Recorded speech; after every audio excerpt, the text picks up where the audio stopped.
গৌড়বঙ্গ ইউনিভার্সিটির সকল ছাত্রছাত্রীদের জানাই সাদর আমন্ত্রণ। ফার্স্ট সেমিস্টারে এইবার যারা নতুন ভর্তি হয়েছো তোমাদের জন্য এই ভিডিওটি অবশ্যই ভিডিওটি শেষ পর্যন্ত দেখবে। যারা গৌড়বঙ্গ বিশ্ববিদ্যালয়ের ফার্স্ট সেমিস্টারে পড়ছো এবং বেঙ্গলি মেজর রয়েছে, তোমাদের মেজর 1 পেপারের সাজেশন আপলোড করেছে, এই ভিডিও ডেসক্রিপশানে তোমরা পেয়ে যাবে, অবশ্যই সেই ভিডিওটি দেখে নিবে।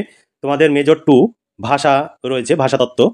তোমাদের মেজর 1-এ রয়েছে প্রাচীন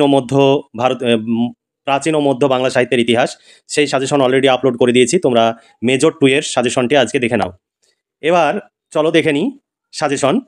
MJC তোমাদের কোর্স কোড ভাষাতত্ত্ব 10 মার্কের প্রশ্নের সাজেশন। এর আগে যে ভিডিও দিয়েছি সেই ভিডিওতে আমি ভুল করে ওটি 8 মার্ক লিখেছি, কিন্তু সেই প্রশ্ন উত্তরই সেটি 10 মার্ক মানে হিসাবে তোমরা লিখতে পারবে। সেই অনুযায়ী নোটস তৈরি করা আছে এবং সেই নোটসের PDF কপি যদি সংগ্রহ করতে চাও তাহলে সংগ্রহ করে নিতে পারো। প্রতি পেপারের জন্য 200 টাকা করে পেমেন্ট করতে হবে। মেজর 1-এর জন্য 200, মেজর 2 এর জন্য 200। আর তোমরা যদি মেজর 1 এবং 2 একসঙ্গে সংগ্রহ করো তাহলে আপাতত কিছুটা ছাড় রয়েছে, তবে তোমাদের 200 টাকা করে প্রত্যেক পেপারের জন্য পেমেন্ট করতে হবে। এবার চলো দেখে নিই। তোমাদের প্রথমে সিলেবাস দেওয়া রয়েছে। সিলেবাস প্রথমে যেভাবে রয়েছে, বাংলা ভাষার উদ্ভব ও ক্রমবিকাশ, বাংলা লিপির উদ্ভব ক্রমবিকাশ, উপভাষা, সমাজ ভাষার ধারণা, তারপরে একক 2-এ রয়েছে ধ্বনিতত্ত্ব। এই সমস্ত সিলেবাস অনুযায়ী প্রশ্ন উত্তর রয়েছে।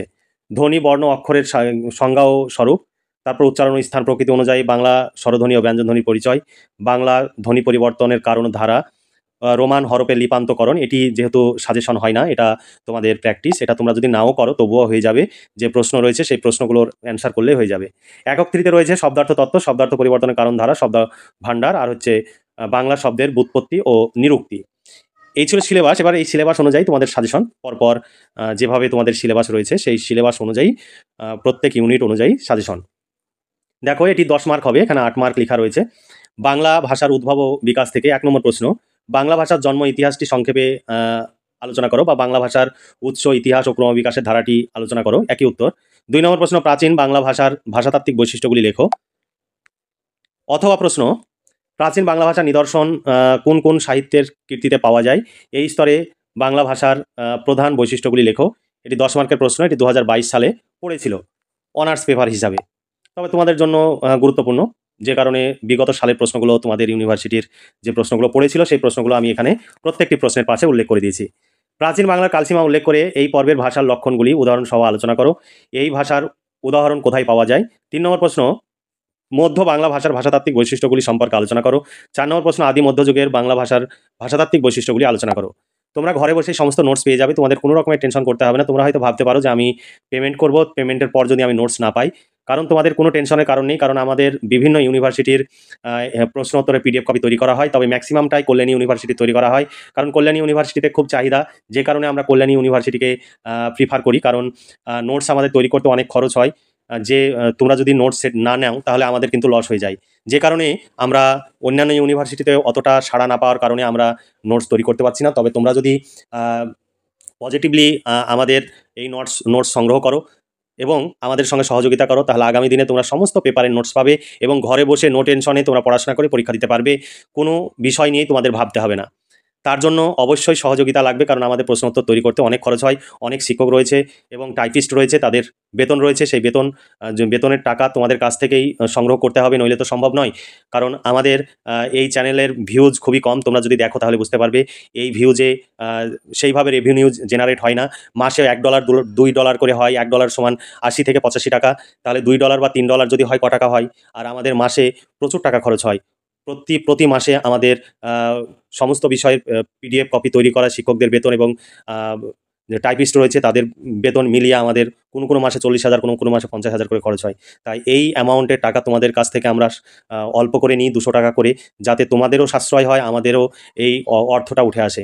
তাহলে তোমরা অবশ্যই সহযোগিতা করবে, তাহলে আমাদের কাজ করতে সুবিধা হবে এবং তোমরাও উপকৃত হবে। তারপরে দেখো 5 নম্বর প্রশ্ন, মধ্য বাংলার ভাষাতাত্ত্বিক বৈশিষ্ট্যগুলি আলোচনা করো। 6 নম্বর প্রশ্ন, আধুনিক বাংলা ভাষার ভাষাতাত্ত্বিক বৈশিষ্ট্যগুলি লেখো, অথবা আধুনিক বাংলা ভাষার ধ্বনিতাত্ত্বিক ও রূপতাত্ত্বিক বৈশিষ্ট্যগুলি লেখো। 7 নম্বর প্রশ্ন, সাম্প্রতিক বাংলা ভাষার ভাষাতাত্ত্বিক বৈশিষ্ট্যগুলি আলোচনা করো, অথবা অত্যাধুনিক বাংলা ভাষার ধ্বনিতাত্ত্বিক ও রূপতাত্ত্বিক বৈশিষ্ট্যগুলি লেখো। 8 নম্বর প্রশ্ন, ভাষার সংজ্ঞা ও বৈশিষ্ট্যগুলি সূত্রাকারে আলোচনা করো। 9 নম্বর প্রশ্ন, সংস্কৃত ভাষাকে বাংলা ভাষার জননী বলা যায় কিনা, তোমার মতামত দাও। 10 নম্বর প্রশ্ন, সাধু ভাষা ও চলিত ভাষার পার্থক্যগুলি লেখো। যেগুলোতে স্টার চিহ্ন দেওয়া নেই সেগুলো অতটা গুরুত্বপূর্ণ নয়, তবুও তোমরা এই প্রশ্নগুলো দেখে রাখবে, কারণ এই প্রশ্নের উত্তর পিডিএফ কপিতে দেওয়া রয়েছে, সেই জন্য আমি এখানে লিস্টগুলো রেখেছি। কিন্তু যেগুলো স্টার চিহ্ন দেওয়া সেগুলোই কিন্তু তোমাদের জন্য সাজেশন। তারপরে দেখো আর্য ভাষা থেকে 1 নম্বর প্রশ্ন, ভীষণ ইম্পর্টেন্ট প্রশ্ন। প্রাচীন ভারতীয় আর্য ভাষার কালসীমা উল্লেখ করে এই পর্বের ভাষার প্রধান বৈশিষ্ট্যগুলি লেখো। 12 নম্বর প্রশ্ন, নব্য ভারতীয় আর্য ভাষার বৈশিষ্ট্যগুলি সংক্ষেপে আলোচনা করো। এই দুটি প্রশ্নের মধ্যে একটি প্রশ্ন তোমাদের পরীক্ষাতে আসবেই। তারপরে 13 নম্বর প্রশ্ন, বাংলা লিপির উদ্ভব ও ক্রমবিকাশ আলোচনা করো। ভীষণ ইম্পর্টেন্ট প্রশ্ন। তোমাদের 3টি গ্রুপ থেকে 3টি যে ইউনিট রয়েছে, 3টি ইউনিট থেকে তোমাদের 4টি প্রশ্নের অ্যান্সার করতে হবে। সেই 4টি প্রশ্নের প্রতিটি প্রশ্নের মান 10 করে, তবে একটি শেষের যেটা রয়েছে সেটা কিন্তু তোমাদের বাধ্যতামূলক, ওটা 10 মার্কের থাকবে, 2টো টিকা থাকবে, সেগুলো কিন্তু করতেই হবে। উপভাষা থেকে প্রশ্ন দেখো, উপভাষা কাকে বলে? উপভাষার বৈশিষ্ট্য, 2টি বৈশিষ্ট্য লেখো, 2টি উপভাষার ভাষাতাত্ত্বিক বৈশিষ্ট্য উদাহরণ সহ আলোচনা করো। উপভাষা কাকে বলে? উপভাষার আঞ্চলিক বৈচিত্র্যগুলির নাম লেখো। যে কোনো একটি উপভাষার ধ্বনিতাত্ত্বিক ও রূপতাত্ত্বিক বৈশিষ্ট্যগুলি লেখো। অথবা এই প্রশ্নের অথবা দেওয়া রয়েছে এইরকম, অথবা পিডিএফ কপিতে দেওয়া রয়েছে, বাংলা ভাষা যে কোনো একটি উপভাষা সম্পর্কে সংক্ষেপে আলোচনা করো। তারপরে 15 নম্বর, ভাষা উপভাষার সংজ্ঞা প্রদান করো। উপভাষা শব্দটি প্রয়োগ করা কতটা যুক্তিযুক্ত সেই বিষয়ে তোমার মতামত দাও। এটি 2022 সালে পড়েছে। প্রতিটি প্রশ্ন কিন্তু তোমাদের কোন সালে পড়েছে সেগুলো উল্লেখ করে দেওয়া রয়েছে। তারপরে 16 নম্বর প্রশ্ন, রাঢ়ী ও বাঙালি উপভাষার প্রচলিত এলাকা উল্লেখ করে ভাষাতাত্ত্বিক বৈশিষ্ট্যগুলি লেখো, অথবা রাঢ়ী ও বাঙালি উপভাষার ধ্বনিতাত্ত্বিক ও রূপতাত্ত্বিক বৈশিষ্ট্যগুলি লেখো। 17 নম্বর, ঝাড়খণ্ডীয় বরেন্দ্রী উপভাষার ধ্বনিতাত্ত্বিক ও রূপতাত্ত্বিক বৈশিষ্ট্যগুলি লেখো। তারপর 18 নম্বর, সমাজ ভাষা কি? সমাজ ভাষা সম্পর্কে সংক্ষিপ্ত আলোচনা করো। এরপরে ভীষণ ইম্পর্টেন্ট প্রশ্ন, স্বরধ্বনি ও ব্যঞ্জনধ্বনি থেকে প্রশ্ন। ধ্বনি কি? যে কোনো এক প্রকার ধ্বনির সংক্ষিপ্ত পরিচয় দাও, অথবা স্বরধ্বনি কাকে বলে? উদাহরণ সহ বিভিন্ন স্বরধ্বনির শ্রেণীবিভাগ সম্পর্কে আলোচনা করো। এটি স্বরধ্বনির হবে। এরপরে উচ্চারণ স্থান অনুযায়ী স্বরধ্বনির প্রকারভেদ সম্পর্কে আলোচনা করো, অথবা স্বরধ্বনি কাকে বলে? বাংলা স্বরধ্বনি কয়টি ও কী কী? উচ্চারণ স্থান অনুযায়ী বাংলা স্বরধ্বনিগুলির শ্রেণীবিভাগ করো। এটি 2020 সালে তোমাদের পড়েছিল। এরপরে দেখো 21 নম্বর প্রশ্ন, ব্যঞ্জনধ্বনি কাকে বলে? উচ্চারণ স্থান ও প্রকৃতি অনুসারে বাংলা ব্যঞ্জনধ্বনির শ্রেণীবিভাগ উদাহরণ সহ লেখো। যদি উচ্চারণ স্থান অনুযায়ী বলে তাহলে উচ্চারণ স্থান অনুযায়ী লিখতে হবে, যদি উচ্চারণ প্রকৃতি অনুসারে বলে তাহলে উচ্চারণ প্রকৃতি অনুসারে তোমাদের লিখতে হবে। দুটো ভাগই পরপর দেওয়া রয়েছে। তারপরে ব্যঞ্জনধ্বনি কাকে বলে? ব্যঞ্জনধ্বনির শ্রেণীবিভাগ কিভাবে করা হয়ে থাকে? উচ্চারণ স্থান অনুযায়ী ব্যঞ্জনধ্বনির শ্রেণীবিভাগগুলি আলোচনা করো। এটি 2020 সালে পড়েছিল। তোমাদের স্বরধ্বনি এবং ব্যঞ্জনধ্বনির মধ্যে একটি প্রশ্ন আসবেই। এই দুটি প্রশ্ন তোমরা পড়ে রাখবে, এই দুটির মধ্যে একটি তোমরা অবশ্যই কমন পাবে। এরপরে দেখো 19 নম্বর প্রশ্ন, ধ্বনি বিজ্ঞান ও ধ্বনিতত্ত্বের সংজ্ঞা দাও। উভয়ের মধ্যে পার্থক্য আছে কিনা তা লেখো। এটি 2022 সালে পড়েছিল, অতটা গুরুত্বপূর্ণ নয়। তারপরে ধ্বনি পরিবর্তনের সূত্র। 22 নম্বর প্রশ্ন, ধ্বনি পরিবর্তনের কারণগুলি লেখো। 23 নম্বর প্রশ্ন, ধ্বনি পরিবর্তনের কয়টি ধারা বা সূত্র ও কি কি? প্রত্যেক প্রকারের উদাহরণ সহ ব্যাখ্যা করো, অথবা ধ্বনি পরিবর্তনের মূল সূত্রগুলি উদাহরণ সহ লেখো। এটি 2021 সালে পড়েছিল। একই প্রশ্ন অথবা দেওয়া রয়েছে। এরপরে এই বাংলা লিপির উদ্ভব ও ক্রমবিকাশের প্রশ্নটি ডবল হয়ে গেছে। তারপরে 20 নম্বর প্রশ্ন, বাংলা শব্দভাণ্ডারের উপর একটি সংক্ষিপ্ত টিকা লেখো, অথবা শব্দভাণ্ডার কাকে বলে? বাংলা শব্দভাণ্ডার উপাদানগুলি উদাহরণ সহ আলোচনা করো। এটি গুরুত্বপূর্ণ প্রশ্ন, ভীষণ ইম্পর্টেন্ট। অথবা বাংলা শব্দভাণ্ডারের মৌলিক শব্দ সম্পর্কে একটি টিকা লেখো। তারপরে 21 নম্বর প্রশ্ন, বাংলা শব্দভাণ্ডারে বিদেশি উপাদান সম্পর্কে উদাহরণ সহ আলোচনা করো। 22 নম্বর প্রশ্ন, মিশ্র ভাষার সংজ্ঞা দাও। মিশ্র ভাষা কিভাবে গড়ে ওঠে?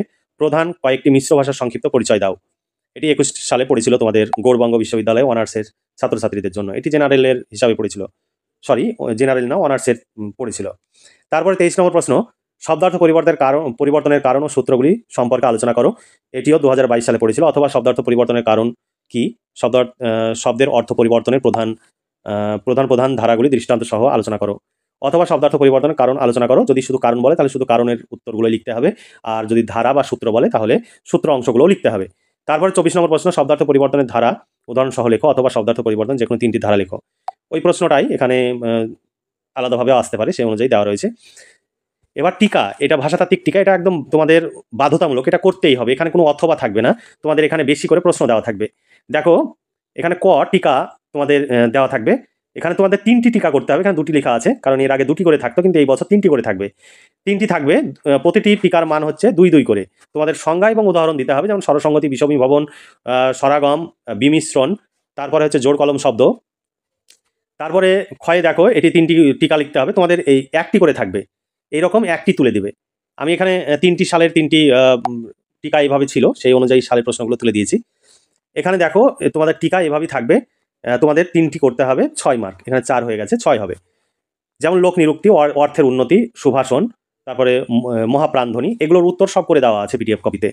তারপরে আরেকটি সালের, এটি 2020 সালে পড়েছিল, স্বরসঙ্গতি, জোড় কলম শব্দ, অর্ধ তৎসম শব্দ, আর হচ্ছে সমাক্ষর লোপ। এরপরে আরেকটা রয়েছে ব্যুৎপত্তি, এটাও তোমাদের বাধ্যতামূলকভাবে করতে হবে, কোন শব্দটি কোথা থেকে এসেছে সেটা তোমাকে লিখতে হবে। এটাও তোমাদের 4টি করতে হবে, প্রতিটি প্রশ্নের মান 1 করে, অর্থাৎ এই দুটো টিকা করলে তবে তোমাদের 10 হবে, অর্থাৎ প্রত্যেকটি প্রশ্নের মান 10 করে। এই দুটো কিন্তু তোমাদের বাধ্যতামূলক করতেই হবে, তাই তোমরা অবশ্যই এগুলো বাদ দেবে না। ব্যুৎপত্তি নির্ণয়, এখানে যেগুলো রয়েছে এগুলো 2022 সালে, 2021 সালে, 2020 সালে এরকম দেওয়া রয়েছে, যেমন খই, আনারস, ইদারা, লেডি কেনি, আলতা, হরতাল, আস্তাবল, কুমোর, এগুলো 2022 সালে পড়েছিল। এরকম থাকবে, তোমাকে ব্যুৎপত্তি নির্ণয় করতে হবে, কোনটি কী ধরনের শব্দ সেটা তোমাকে উল্লেখ করতে হবে। কামার, গিন্নি, কামলা, ঘরেল, চিড়া, উনুন, আড়াই, মেয়ে, এগুলো 2021 সালে পড়েছিল। এগুলো তোমাদের 4টি করতে হবে, 4টিতে 4 মার্ক। এই ছিল তোমাদের সাজেশন। এই সাজেশন অনুযায়ী এটা প্রশ্ন উত্তরের পিডিএফ কপি, এখানে পরপর প্রশ্ন উত্তরগুলো দেওয়া রয়েছে এবং খুব সুন্দর করে উত্তর লেখা রয়েছে। তোমাদের কোনো চিন্তা করতে হবে না, তোমাদের ভাবতে হবে না যে কিভাবে এই প্রশ্নের অ্যান্সার করব। সমস্ত প্রশ্নের অ্যান্সার তোমাদের একদম সুন্দরভাবে লেখা রয়েছে, এর বাইরে তোমাকে কিচ্ছু ভাবতে হবে না। সেখানে পয়েন্ট বেশি করে দেওয়া রয়েছে, 10 মার্ক হিসাবে আসলে তুমি হয়তো 5, 5, 10টা পয়েন্ট লিখলে বা 8টা পয়েন্ট লিখলে, সেটা তুমি কটা পয়েন্ট লিখতে পারবে সেটা তোমার উপরে নির্ভর করবে, তবে এখানে বেশি করে পয়েন্ট দেওয়া রয়েছে। আর কোন প্রশ্ন কিভাবে আসবে সেগুলো অথবা দেওয়া রয়েছে এবং প্রত্যেকটি প্রশ্নের উত্তর এখানে তোমাদের দেওয়া রয়েছে। তাই তোমরা আর দেরি না করে নিচে দেওয়া হোয়াটসঅ্যাপ নাম্বারে যোগাযোগ করবে, এটাই ফোনপে এবং গুগল পে নাম্বার। এই নাম্বারে পেমেন্ট করবে এবং পেমেন্টের অরিজিনাল রিসিপ্ট কপিটি এই হোয়াটসঅ্যাপ নাম্বারে পাঠিয়ে দেবে এবং লিখে দিবে গৌড়বঙ্গ বিশ্ববিদ্যালয় বা গৌড়বঙ্গ ইউনিভার্সিটি, বাংলা মেজর 1 বা 2, তুমি যেটা নিতে চাও সেটা লিখে দেবে। তাহলেই তোমাকে সেই প্রশ্ন উত্তরের পিডিএফ কপি তোমাকে সেন্ড করে দেওয়া হবে। তুমি সেই পিডিএফ কপি প্রিন্ট আউট বের করে নিতে পারো বা খাতায় লিখে তুমি মুখস্থ করতে পারো, তোমার যেটা সুবিধা হবে তুমি সেটা করতে পারো। তাহলে আজকে এই পর্যন্ত, তোমরা ভালো থেকো, সুস্থ থেকো এবং খুব ভালোভাবে পড়াশোনা করে ভবিষ্যৎ জীবনে প্রতিষ্ঠিত হও, এই শুভকামনা জানিয়ে আজকের ভিডিওটি এখানে সমাপ্তি ঘোষণা করছি।